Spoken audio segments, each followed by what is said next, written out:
मुद्दा क्या होगा? क्या राम मंदिर होगा? महिलाओं की असुरक्षा। और जब से भारतीय जनता पार्टी की सरकार आई है, पूरे देश में 1 लाख किसानों ने आत्महत्या की है। ये आंकड़े मेरे नहीं हैं, एनसीआरबी के आंकड़े हैं। एनसीआरबी के आंकड़े बताते हैं कि पूरे देश में जब से भारतीय जनता पार्टी की सरकार आई है, 1 लाख किसानों ने आत्महत्या की है और हमारी सीमाएं असुरक्षित हो गई हैं। जो 1962 के युद्ध की मेमोरियल था, वो सुनने में आया चीन की फौज ने तोड़ दिया। जहां तक चीन की फौज जाना चाहती थी वहां बैठ गई है जाकर के, चाहे वो आपका लद्दाख हो। सुनने में यहां तक आ रहा है कि भूटान के हिस्से को भी कब्जा कर लिया है।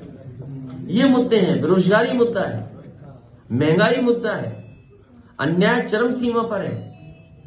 आपका बुलडोजर पे वोट पड़ेगा कि बाबा साहब भीमराव अम्बेडकर के संविधान बचाने के पे वोट पड़ेगा? और हमें उम्मीद है इस देश के लोग बाबा साहब भीमराव अम्बेडकर जी के संविधान को बचाने के लिए आगे आएंगे और भारतीय जनता पार्टी को हराने का काम करेंगे। ये हमारे मुद्दे हैं। से पहुंचती रहेगी और जितना हम समाजवादी लोग प्रयास कर रहे हैं लोकतंत्र को बचाने के लिए, हमें पूरा भरोसा है अपने ईमानदार निष्ठावान पत्रकारों पर और चैनल के साथियों पर कि इस लोकतंत्र को बचाने में उनकी भी भूमिका महत्वपूर्ण होगी। हमारी पार्टी के जिलाध्यक्ष, महानगर अध्यक्ष आए हैं। पार्टी की तरफ से निर्देश लगातार जा रहे हैं। उसी की समीक्षा को लेकर के हम लोग बैठे हुए हैं और अपने अध्यक्ष और महानगर अध्यक्षों से सुझाव भी मांगे हैं। चुनाव आ गया है, अब 100 दिन भी नहीं बचे हैं, इसलिए पूरी तैयारी के साथ सेक्टर, बूथ और हमारे कार्यकर्ता और संगठन के सभी पदाधिकारी मिलकर के उत्तर प्रदेश में सबसे बड़ी भूमिका समाजवादी पार्टी निभाने जा रही है। और हमें अपने संगठन पर पूरा भरोसा है कि समाजवादी पार्टी के हर कार्यक्रम को, हर नीति और फैसले को जनता तक पहुंचाने का काम करेंगे। हाल ही में जो वोटर लिस्ट को लेकर के हमारे अध्यक्षों ने काम किया है, इनके कई साथियों ने बहुत अच्छा काम किया है।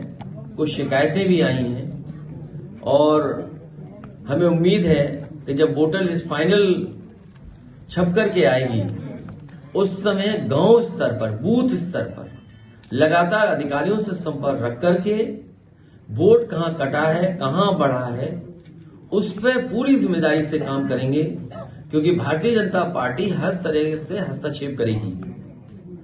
आयोग को भी कहीं न कहीं दबाव मिलेगी। जो अधिकारी हैं वो भी कभी कभी भारतीय जनता पार्टी के रूप में काम करते हैं, इसलिए हर तरफ संगठन के लोगों को नजर रखनी पड़ेगी। और आने वाले समय में जो गठबंधन या गठबंधन के साथ जो दल साथ लड़ेंगे, हमारी पार्टी के सभी कार्यकर्ता, नेता, साथी मिलकर के जो जहां लड़ेगा वहां उसकी पूरी जिम्मेदारी से मदद करने का काम करेंगे।